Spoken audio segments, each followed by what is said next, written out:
Hello dear students, कैसे आप सब लोग। तो आज हम कंप्यूटर का लेक्चर नंबर 10th कर लेंगे, ठीक है। इससे पहले 9 लेक्चर्स हुए हैं कंप्यूटर के। तो पिछले लेक्चर में हमने आउटपुट डिवाइसेस जो है वो कंप्लीट किए, ठीक है। तो आज हमें देखो, जो हम आर्किटेक्चर ऑफ कंप्यूटर पढ़ रहे थे, IPOS क्या था, आई इनपुट प्रोसेसिंग आउटपुट और स्टोरेज यूनिट्स, ठीक है। तो इसमें से हमने इनपुट भी किया है, आउटपुट भी किया। आज प्रोसेसिंग डिवाइसेस कर लेंगे, उसके बाद स्टोरेज यूनिट्स देख लेंगे, ठीक है। लेकिन इनपुट और आउटपुट जब हमने किया तो बीच में मैंने आपको लेक्चर के फर्स्ट लेक्चर या सेकंड लेक्चर में भी मैंने बताया आप लोगों को कि कुछ ऐसे डिवाइसेस हैं जो इनपुट डिवाइसेस में भी आते हैं और आउटपुट डिवाइसेस में भी आते हैं। उनको क्या नाम दिया हमने, उनको हमने ड्यूअल डिवाइसेस बोला, ठीक है, या input output, both input output devices. तो कुछ डिवाइसेस हमने वहाँ पे किए थे। इनपुट में शायद हमने वो किए हैं आपका टच स्क्रीन जो है, ठीक है। क्या कौन कौन से डिवाइसेस थे, टच स्क्रीन आपका, उसके बाद हमने देखा इंटरैक्टिव वाइट बोर्ड IWB, ठीक है। ये मैंने आपको आपके इनपुट डिवाइसेस में भी बताया है, आपके आउटपुट डिवाइसेस में भी बताया है। वहाँ पे हमने ये भी पढ़ा, मॉडेम भी पढ़ा। तो मैंने आपको वहाँ पे बोला था कि मैं ये आपको आगे पढ़ा दूंगा, ये क्या चीज़ होता है, क्यों ये इनपुट और आउटपुट दोनों है, ठीक है। उसके बाद फैक्स माइल यानी फैक्स मशीन भी हमने पढ़ा, जो बोथ ड्यूअल डिवाइसेस में आते हैं। तो आज हम कुछ ड्यूअल डिवाइसेस कर लेंगे और इम्पॉर्टेंट प्रोसेसिंग जो डिवाइसेस है उनको हम देख लेंगे। कल के लेक्चर में आपका प्रोसेसिंग डिवाइसेस कंप्लीट होगा और अगर पॉसिबल हुआ तो स्टोरेज डिवाइसेस, स्टोरेज यूनिट्स पे भी हम कल बात कर लेंगे। तो चलिए आज के लेक्चर को हम स्टार्ट करते हैं ड्यूअल डिवाइसेस में, ठीक है। सर आपने बताया था कि टच स्क्रीन भी हमारा ड्यूअल डिवाइस है, वो तो मैंने ऑलरेडी किया। अगर नहीं भी किया तो आपको पता है कि ये कैसे फंक्शन करता है, हमारा टच स्क्रीन, इनपुट डिवाइसेस और आउटपुट डिवाइस कैसे ये फंक्शन करता है। इनको समझने वाली बात नहीं है। हाँ, जो अक्सर पता नहीं होती है मॉडेम, उसके बारे में आज मॉडेम के बारे में हम देख लेंगे। मॉडेम कैसे आपका इनपुट डिवाइस है और कैसे आपका आउटपुट डिवाइस है। पहले देखो इसकी इन्वेंशन, ठीक है। हेथरिंगटन इसका इन्वेंटर था, डेल हेथरिंगटन, ठीक है, हेथरिंगटन। मॉडेम इन्वेंट किया इसी ने। मॉडेम में दो चीज़ें होते हैं। देखो जो मॉडेम है ना, ये दो चीज़ों से बना है, MO for modulation and DEM, DEM for demodulator. So DM for demodulation, ठीक है। आपके मॉडेम में जो होता है, एक मॉड्यूलेटर होता है और एक डीमॉड्यूलेटर होता है। मॉड्यूलेटर ट्रांसमीटर एंड पे होता है और डीमॉड्यूलेटर रिसीवर एंड पे होता है, ठीक है। मॉड्यूलेटर जो है वो एनकोड करता है, डीमॉड्यूलेटर डीकोड करता है। देखिए किस तरह आपको समझ आएगा। Modem is used for data transfer from one computer to another computer। जब भी हम एक कंप्यूटर से दूसरे कंप्यूटर पे डाटा ट्रांसफ़र करते हैं तो मॉडेम इस्तेमाल में आता है। आप बोलोगे कैसे सर, ठीक है। देखो मॉड्यूलेशन जो है, मॉडेम का जो मॉड्यूलेशन पार्ट है, ट्रांसमीटर पार्ट जो है, इट कन्वर्ट्स डिजिटल सिग्नल, ठीक है, टू एनालॉग सिग्नल। ये डिजिटल सिग्नल को एनालॉग सिग्नल में कन्वर्ट करता है, क्योंकि हमारा computer digital system, digital signal ही एक्सेप्ट कर सकता है, ठीक है। तो डिमॉड्यूलेशन पे क्या होता है, ये कन्वर्ट करता है इसी एनालॉग सिग्नल को डिजिटल सिग्नल में। फॉर एग्जांपल देखो किस तरह से मैं आपको समझा दूंगा। यहाँ पे एक कंप्यूटर, यहाँ पे दूसरा कंप्यूटर, ठीक है।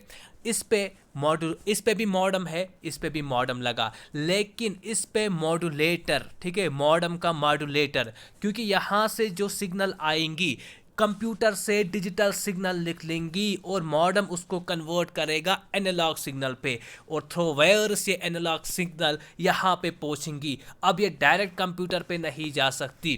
क्यों नहीं जा सकती सर, इसको पहले कन्वर्ट करना है हमें। कहाँ पे कन्वर्ट करना है, एनालॉग टू डिजिटल करना है, क्योंकि यहाँ से डिजिटल सिग्नल निकली। देखो फिर से मैं बनाता हूँ इसको।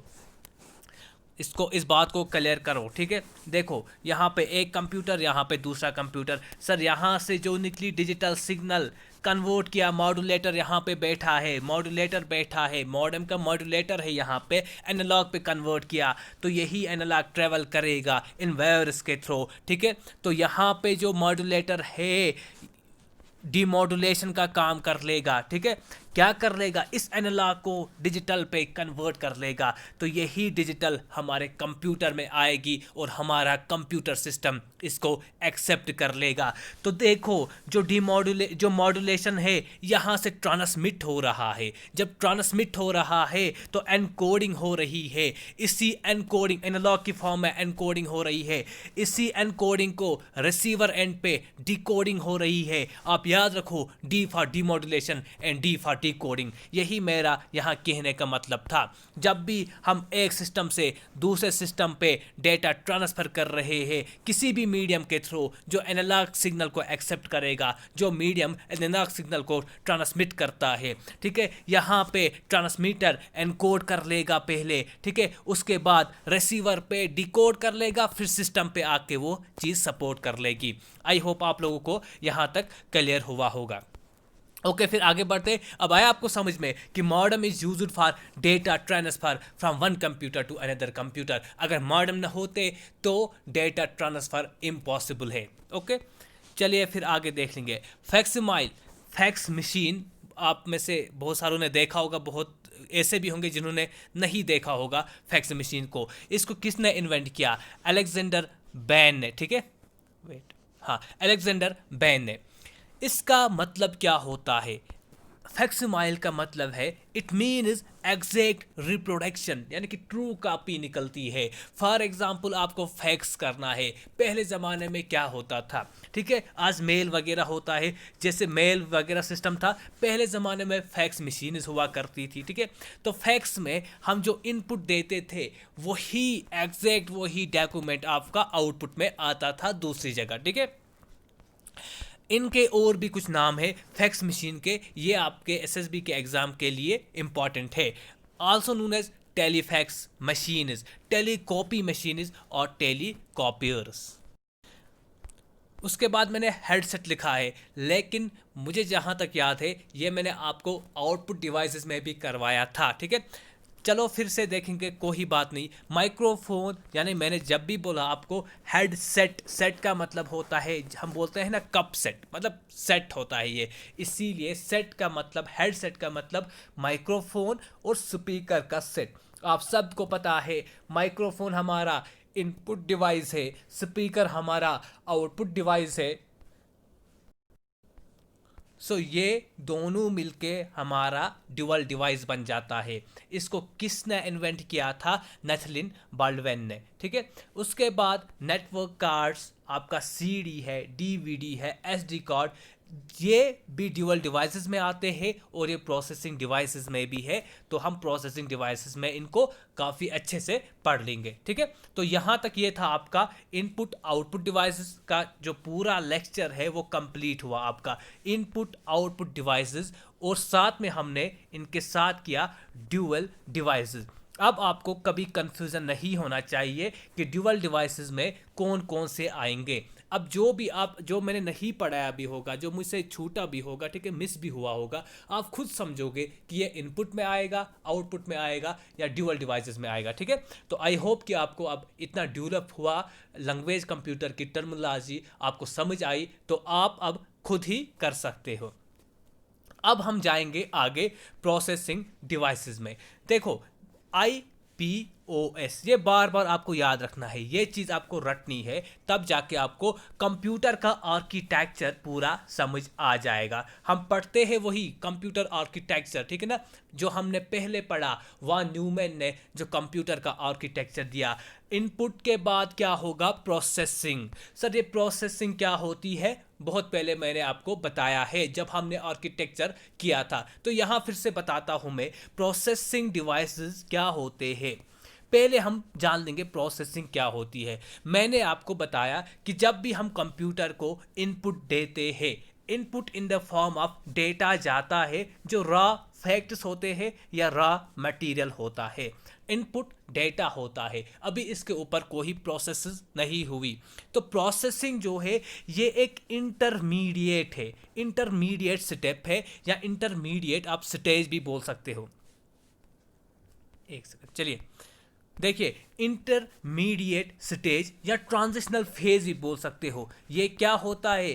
ट्रांजिशनल फेज यानी वो फेज जो इनपुट और आउटपुट के बीच में आता है, इंटरमीडिएट है या ट्रांजिशनल फेज, जहाँ पे हमारा डेटा प्रोसेस होता है, जहाँ पे हमारा डेटा इंफॉर्मेशन में कन्वर्ट होता है, वहीं पे हम बोलते हैं उसी स्टेज को कि ये प्रोसेस हो रही है, ये स्टेज प्रोसेसिंग स्टेज पे है। और जो डिवाइसेस प्रोसेस कर रहे हैं डेटा को, उन डिवाइसेस को हम प्रोसेसिंग डिवाइसेस बोलते हैं। ठीक है, तो चलिए अब इंपॉर्टेंट टॉपिक की ओर हम बढ़ते हैं। तो चलिए अब स्टार्ट कर लेंगे।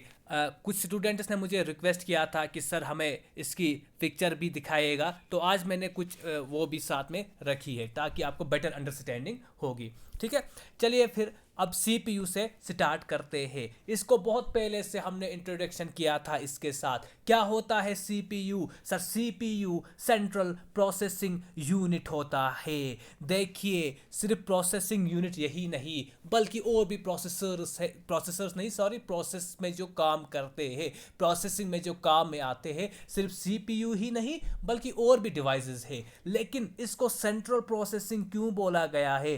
क्योंकि इसका मेन फंक्शन होता है, तभी तो हम इसको बोलेंगे, क्योंकि ये सेंट्रल है, प्रोसेसिंग डिवाइस प्रोसेसिंग यूनिट का सेंट्रल पार्ट है, इसीलिए हम इसको बोलेंगे ब्रेन ऑफ कंप्यूटर। ठीक है, CPU को मैंने आपको बताया, आप CPU को प्रोसेसर भी बता सकते हो, माइक्रो प्रोसेसर भी बता सकते हो। माइक्रो प्रोसेसर कब बताएंगे ये हम आगे सीख लेंगे। ठीक है, तो चलो, CPU क्या करता है? सेंट्रल प्रोसेसिंग यूनिट क्या काम करता है, इसको याद रखना। CPU stands for central processing unit. ये डायरेक्ट क्वेश्चन भी आ सकता है, जिनको पता नहीं है वो इस चीज़ को भी याद रखो। CPU stands for central processing unit. Central processing unit क्या काम करता है? मशीन लैंग्वेज को समझता है, मशीन लैंग्वेज को हमारा सेंट्रल प्रोसेसिंग यूनिट समझता है। और इसको किसने, मशीन लैंग्वेज क्या होती है? 0-1 की लैंग्वेज। ठीक है, अब बार बार बताना मुझे ये ठीक नहीं। चलिए फिर आप अब खुद ही समझो। इसको इन्वेंट किया था फेडरिको फैगिनिन ने।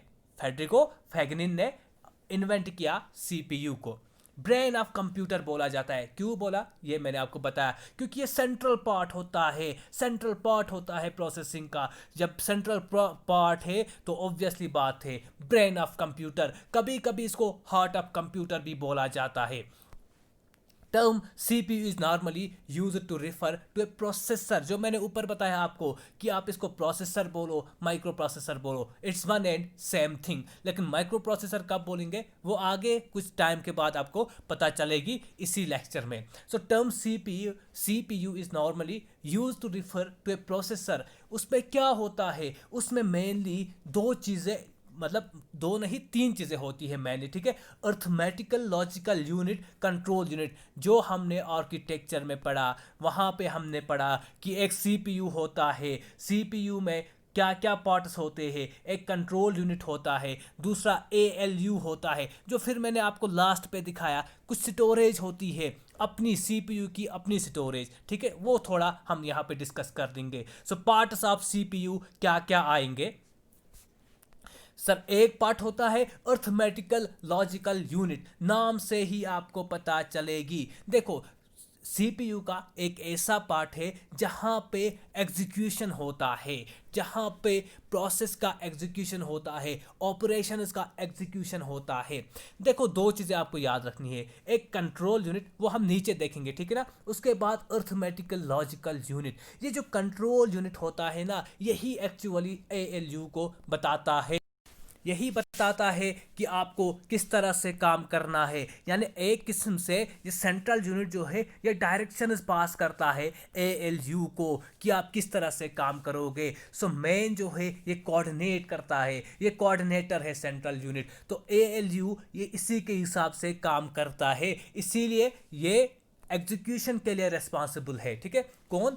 ALU is responsible for execution of दो ऑपरेशंस, एक अर्थमेटिक ऑपरेशंस, दूसरा लॉजिकल ऑपरेशंस। ये अर्थमेटिक ऑपरेशंस क्या होते हैं? जो अर्थमेटिक वाला पार्ट है उस पे मेजर 4 ऑपरेशंस देखने को मिलेंगे आप लोगों को। एक प्लस यानी एडिशन, माइनस, सब्सट्रैक्शन, डिवीजन ऐसे, और मल्टीप्लिकेशन और डिवीजन, ठीक है। ये मेजर 4 ऑपरेशंस जब भी कंप्यूटर को मिलेंगे, जब भी ऐसी कोई कमांड आएगी, तब कौन काम कर लेगा? अर्थमेटिक ऑपरेशंस हो जाएंगे सर, ठीक है ना।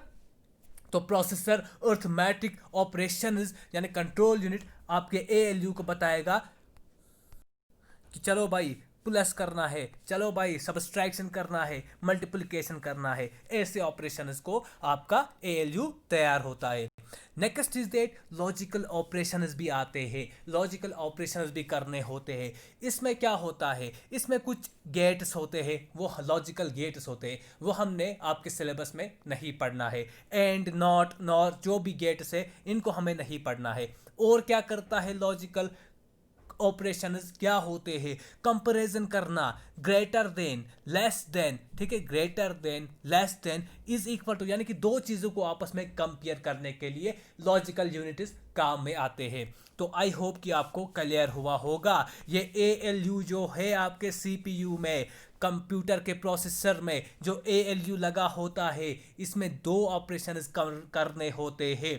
इसने 2 ऑपरेशंस करने होते हैं, और वो 2 ऑपरेशंस अर्थमेटिक ऑपरेशंस और लॉजिकल ऑपरेशंस। अर्थमेटिक में अर्थमेटिक ऑपरेशंस हमने देखा, एडिशन, सब्सट्रैक्शन, और लॉजिकल ऑपरेशंस भी हमने देख लिया। Okay, clear? वेट,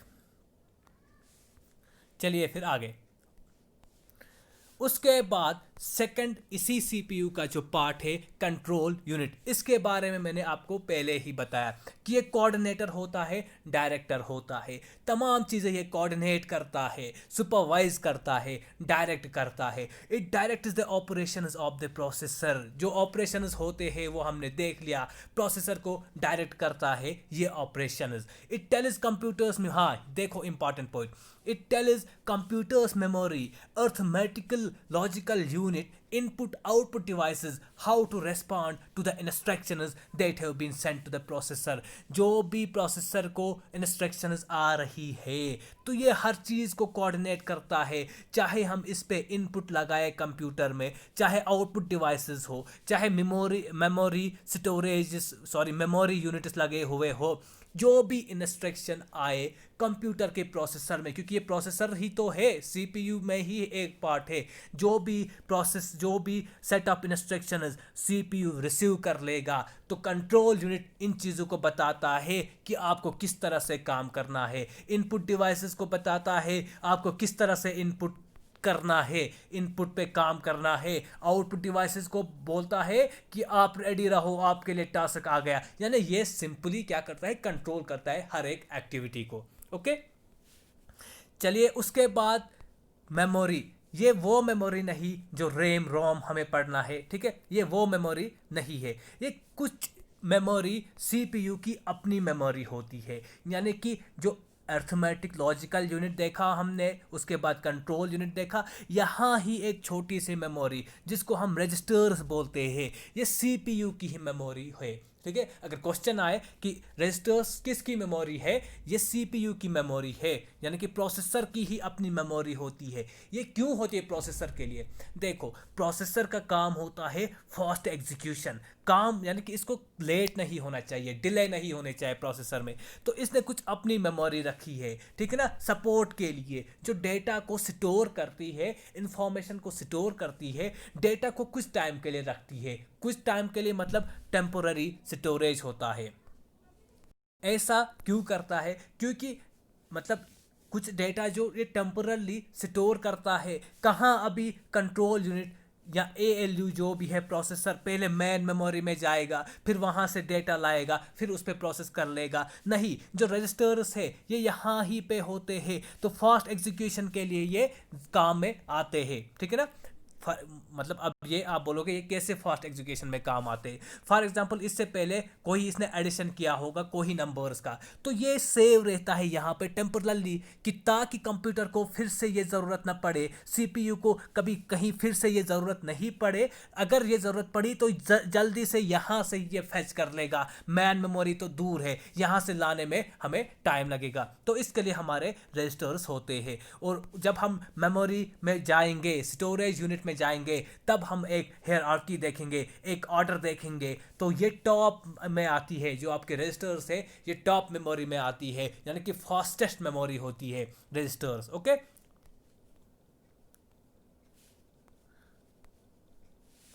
देखो यही मैंने यहाँ पे लिखा है, ये मेमोरी जो है, रजिस्टर्स जो है, ये स्टोर करते हैं इंफॉर्मेशन को which the processor has to process, जो प्रोसेसर को अभी प्रोसेस करनी है या ऑलरेडी प्रोसेस हुआ है। कुछ ऐसी डिटेल्स, कुछ ऐसे ही स्टोर करता है ये इंफॉर्मेशन। ठीक है, हाँ अब देखो मैंने आपको बताया था माइक्रो प्रोसेसर भी बोलते हैं सीपीयू को। सर ये कब बोलते हैं माइक्रो प्रोसेसर? ये माइक्रो प्रोसेसर तब बोलेंगे हम जब आपका एएलयू, आपका सेंट्रल यूनिट और आपके रजिस्टर्स यानी कि मेमोरी एक ही चिप में होंगे, सिंगल चिप में होंगे, और ये चिप किसकी बनी होती है? सिलिकॉन की। तब हम बोलते हैं माइक्रो प्रोसेसर। हमने देखा कि दुनिया का फर्स्ट माइक्रो प्रोसेसर कौन सा है? Intel 404 is the world's first microprocessor, जिसको डेवलप किया था, इन्वेंट किया था टेड होप ने। ठीक है, ये चीज़ इंपॉर्टेंट है, इस चीज़ को याद रखोगे आप। इसको इन्वेंट किसने किया और फर्स्ट माइक्रो प्रोसेसर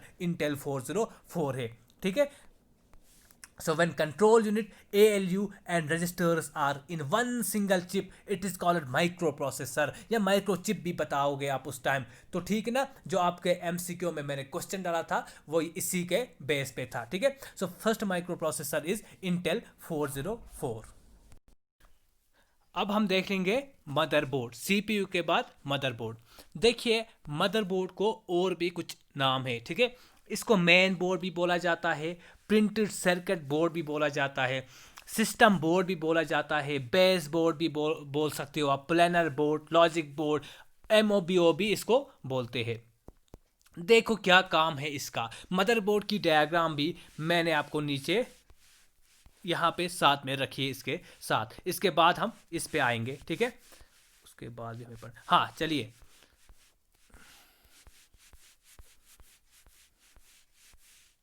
देखिए मदरबोर्ड का क्या काम होता है। मैंने इसको थोड़ा डिटेल में लिखा है, आपको इतनी डिटेल कहीं पे भी नहीं मिलेगी। It allocates power and allows communication to and between the CPU, RAM and all other computer hardware components. Diagram में हम सारा कुछ समझेंगे, बस आप फिलहाल याद रखो यहाँ पे ये क्या करता है। अलाउ करता है कम्युनिकेशन, यानी कि आपस में कम्युनिकेट करवाता है। एक्चुअली ये क्या होता है, जो मदरबोर्ड होता है आपका, आप यूँ मानो कि यहाँ पे सारी चीज़ें प्रिंट होती है, इसीलिए इसको प्रिंटेड बोर्ड भी बोला जाता है। हर चीज़ आपको यहाँ मदरबोर्ड में मिलेगी, पोर्ट्स भी मिलेगी, इनके आपस में बसेस भी मिलेगी। बसेस क्या होती है? बस क्या होती है? बसेस क्या होती है सर? ये कम्युनिकेशन करवाती है, ये वायर होती है, एक्चुअली कॉपर वायर होती है जो कम्युनिकेशन करते हैं डिफरेंट आपस में डिफरेंट चीज़ों के साथ। ठीक है ना, इंटर कम्युनिकेशन का काम करते हैं, जैसे CPU का रैम के साथ कनेक्शन। ठीक है, and all other computer hardware components. क्या क्या कम्युनिकेशन करवाते हैं? CPU, RAM and all other computer hardware components के साथ कम्युनिकेशन होता है। So it is a device where most of the parts and computer periphery connects। Computer peripherals क्या होते हैं? कंप्यूटर पेरिफेरल्स वो डिवाइसेस होते हैं जो पेरिफेरी में हम लगाते हैं, यानी यूँ कहेंगे हम जो एक्सटर्नली इस्तेमाल में आते हैं, जैसे आपका कीबोर्ड है, जैसे आपका माउस है, जैसे आपका मॉनिटर है, ये सब पेरिफेरल्स में आएंगे, कंप्यूटर पेरिफेरल्स में। ठीक है ना, चलो फिर आगे देख लेंगे। बस को मैंने बताया किस में काम आता है, इट कैरीज बिट्स। ठीक है, बिट बाइट ये मेमोरी में हम पढ़ लेंगे, फिलहाल याद रखो 0 1 ये एक बिट है, ये एक बिट है, अलग अलग से। ठीक है, सो बस क्या करती है? It is a connection between components और devices connected to a computer, जो भी कंप्यूटर के साथ कनेक्ट है, सिस्टम के साथ जो भी डिवाइस कनेक्ट है, बस उनको आपस में कनेक्शन करती है। बस मानो एड्रेस बस, जो भी बस है, ठीक है। हमें बस की टाइप्स में नहीं जाना, आगे देख लेंगे, सिलेबस में था तो वो कर लेंगे। फिलहाल याद रखो कि बस कुछ वायर टाइप के होते हैं, कॉपर वायरिंग होती है मेनली। तो ये क्या करवाते हैं, यहाँ पे फर्स्ट आपका सीपीयू है, यहाँ पे आपकी मेमोरी यूनिट लगी है, इन दो को आपस में कनेक्शन करवाता है। या बाहर से कोई पेरिफेरल्स हम लाएंगे, इनपुट डिवाइस लगाएंगे, आउटपुट डिवाइस लगाएंगे, तो उनको भी आपस में कम्युनिकेट करवाता है। सो इंटरकनेक्शन करवाता है ये बसेस, ठीक है। आपको मदरबोर्ड में अच्छा समझ आ जाएगा। So a bus carries data between CPU and the system memory is in a motherboard या via motherboard। चलिए फिर, और इसी में लगे होते हैं पोर्ट्स, जिनको हम इनपुट आउटपुट पोर्ट्स बोलते हैं। ये क्या पोर्ट्स होते हैं? ये इनपुट आउटपुट पोर्ट्स वो पोर्ट्स होते हैं जिसके थ्रू हम अपने पेरिफेरल्स को कंप्यूटर के साथ कनेक्ट करते हैं, यानी कि जिसके साथ हम इनपुट डिवाइसेस और आउटपुट डिवाइसेस को कंप्यूटर के थ्रू कनेक्ट करते हैं। फॉर एग्जांपल सिंपल सी बात बताऊंगा मैं आपको पेन ड्राइव कनेक्ट करना है, तो वो जो पोर्ट होता है ना, ऐसा वो पोर्ट, ठीक है ना, जहाँ पे हम अपना पेन ड्राइव कनेक्ट करते हैं, पेन ड्राइव को, ठीक है, जहाँ पे हम कनेक्ट करते हैं, तो वो एक पोर्ट है, ठीक है, उसको हम पोर्ट बोलते हैं, और वो मदरबोर्ड में ही ये पोर्ट्स होते हैं। सो इनपुट आउटपुट पोर्ट्स के थ्रू हम क्या करते हैं, हम इनके थ्रू चाहे इनपुट आउटपुट पोर्ट्स, चाहे इनपुट डिवाइस हो चाहे आउटपुट डिवाइस हो, उनको हम कनेक्ट करते हैं इन पोर्ट्स के थ्रू। तो सीरियल पोर्ट देखने को मिलेगा आपको, PS2 पोर्ट, पैरेलल पोर्ट, इनको हम डिस्कस में डिटेल में हम पहले डिस्कस कर लेंगे। पहले हम मदरबोर्ड को एक बार जान लेंगे। देखो ये आपका मदरबोर्ड है। जब आपने फिगर देखा, आई होप कि आपको क्लियर हुआ होगा कि इसको प्रिंटेड बोर्ड क्यों बोलते हैं, ठीक है, प्रिंटेड सर्किट क्यों बोलते हैं, या मेन बोर्ड क्यों बोलते हैं, क्या होगा इसको, हाँ चलिए ठीक है ना। अब देखो इसमें क्या क्या प्रिंट है, पूरा का पूरा जो सिस्टम है वो इसी पे है, ठीक है ना। आपको प्रोसेसर भी अपना यहाँ ही मिलेगा, सीपीयू भी यहाँ ही मिलेगा। खैर इतना हमें नहीं जाना, ठीक है, जो इतना इन्होंने लिखा है इतना आपको नहीं पढ़ना, जो जो हमने पढ़ा बस उन्हीं चीज़ को हम ढूंढ लेंगे। ये जो वायर होती है यहाँ पे, कॉपर वायर्स आपको हर जगह देखने को मिलेंगी, तो ये कनेक्शन करवाती है आपस में इन सब चीज़ों को, आपस में इन सब चीज़ों को कम्युनिकेशन बसेस के थ्रू होता है, इन्हीं वायर्स के थ्रू होता है, ठीक है। तो ये आपका सीपीयू रहा। उसके बाद जो हमने पोर्ट्स की बात करी, यहां पे आपका PS2 पोर्ट है, जहां पे माउस कीबोर्ड को हम कनेक्ट करते हैं, ठीक है। USB पोर्ट भी यहां पे है, ये देखो अगर मैं थोड़ा जूम कर लूं, ये पोर्ट्स होते हैं, कुछ इस टाइप के पोर्ट्स होते हैं, ठीक है ना। उसके बाद आप देखोगे पैरेलल पोर्ट, सीरियल पोर्ट, ठीक है, यहाँ पे ये पैरेलल पोर्ट, ये जो यहाँ पे मैंने फिर डिस्कस भी किया है कि कितने पिन्स होते हैं, ये इनमें पिन्स होते हैं, यहाँ पे जो देख लोगे आप, ये पिन्स होते हैं पोर्ट्स में लगे हुए, छोटे छोटे पिन्स, ठीक है ना। अब हम इन्हीं पोर्ट्स को डिस्कस कर लेंगे। एक सीरियल पोर्ट है, इसको कॉम भी बोलते हैं, मतलब कम्युनिकेशन, ठीक है। इसमें 9 पिन्स होते हैं, जो मैंने आपको दिखाया पिन्स होते हैं वो, ठीक है, 9 पिन्स होते हैं, और ये ट्रांसमिट करता है एक बिट या 0 या 1 को एट ए टाइम। और जब एक बिट को एट ए टाइम करता है, मतलब ये सीक्वेंशियली काम करता है, सीक्वेंस में काम करता है। जब ये सीक्वेंस में काम करता है, पहले एक को, फिर दूसरे को, फिर तीसरे को, फिर चौथे को उठाएगा, ठीक है, यानी कि फिर उनको कम्युनिकेट, मतलब उन्हीं पिन्स के थ्रू कम्युनिकेट कर लेगा। तो ये स्लो होगा, ऑब्वियसली बात है, क्योंकि सीक्वेंशियली काम करता है। जैसे मॉडेम्स में आप देखोगे प्लॉटर इसके थ्रू कनेक्ट करते हैं, बारकोड रीडर, और ये जनरली स्लो होता है। उसके बाद पैरेलल पोर्ट भी हमने देखा, 8 to 25 पिन्स होते हैं इसमें, ये पिन्स ना ये पिन्स, ठीक है, 8 to 25 पिन्स देखने को मिलेंगे आपको। Minimum 8 bits of data parallelly transfer होता है। जब पैरेलली होता है मतलब सर स्पीड हाई होगी। प्रिंटर में लगाते हैं, स्कैनर को इसके इस पोर्ट के थ्रू हम कनेक्ट करते हैं। यूएसबी का क्या कहना, ये आप सब इसको जानते हो, यूनिवर्सल सीरियल बस। 2 to 4 USB ports on PC. अपने पीसी में आप देखोगे 2 से 4 पोर्ट्स होते हैं, यूएसबी पोर्ट्स होते हैं। इनका काम क्या होता है, प्लग एंड प्ले फीचर। ठीक है, डाला और वहां जब भी हमने कनेक्ट किया वहां हम प्ले भी कर सकते हैं। कीबोर्ड इसके थ्रू भी इंटर हो सकता है, कनेक्ट हो सकता है। माउस भी इसके थ्रू कनेक्ट, जॉयस्टिक्स भी इसके थ्रू कनेक्ट हो सकता है। तो इसके बाद अगर हम देख लेंगे फायरवेयर पोर्ट और इंटरनल पोर्ट नहीं, फायरवेयर पोर्ट। हाँ, इस पोर्ट को दूसरा नाम इस पोर्ट का IEE 1394 IEEE 1394 भी इसको बोलते हैं। और ये मोस्टली यूज होता है ऑडियो वीडियो के लिए। ठीक है ना। इंटरनल पोर्ट्स क्या होते हैं, एक्सटर्नल पोर्ट्स क्या होते हैं। यही पोर्ट्स जो है इनमें कोई इंटरनल होता है, कोई एक्सटर्नल होता है। क्या होता है इंटरनल पोर्ट्स? इंटरनल पोर्ट्स वो पोर्ट्स को बोलते हैं it connects the motherboard to the internal devices like internal modem. ठीक है, एक्सटर्नल पोर्ट्स में क्या होगा, connects motherboard to external devices. जैसे माउस आपका एक्सटर्नल डिवाइस है, प्रिंटर आपका एक्सटर्नल डिवाइस है। आई होप आपको ये क्लियर हुआ होगा। इतना नहीं पढ़ना था हमें, चलो कोई बात नहीं, ये भी हुआ इसके साथ, डोंट वरी। ठीक है, उसके बाद अगर इंस्ट्रक्शन साइकिल की बात कर लेंगे, किस तरह से साइकिल काम करता है, इसको 2 डिवाइड में आप तक डिवाइड कर लो, 2 हिस्सों में आप डिवाइड कर लो, 2 पार्ट्स में डिवाइड कर लो। इस पे क्या है, एक फैचिंग साइकिल होगा, एग्जीक्यूट साइकिल होगा, एग्जीक्यूशन साइकिल होगा। फैचिंग में क्या होगा, मैन मेमोरी से काम आएगा। ठीक है, और वो डी कोड होगा क्योंकि वहां पे एनकोडिंग होती है, वहां पे कोडिंग होती है। ठीक है ना।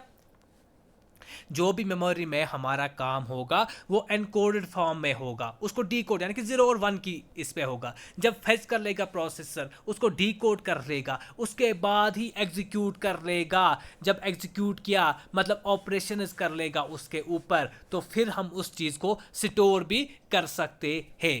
ठीक है, तो आई होप कि आपको आज का लेक्चर समझ आया होगा। Thank you very much, thanks a lot.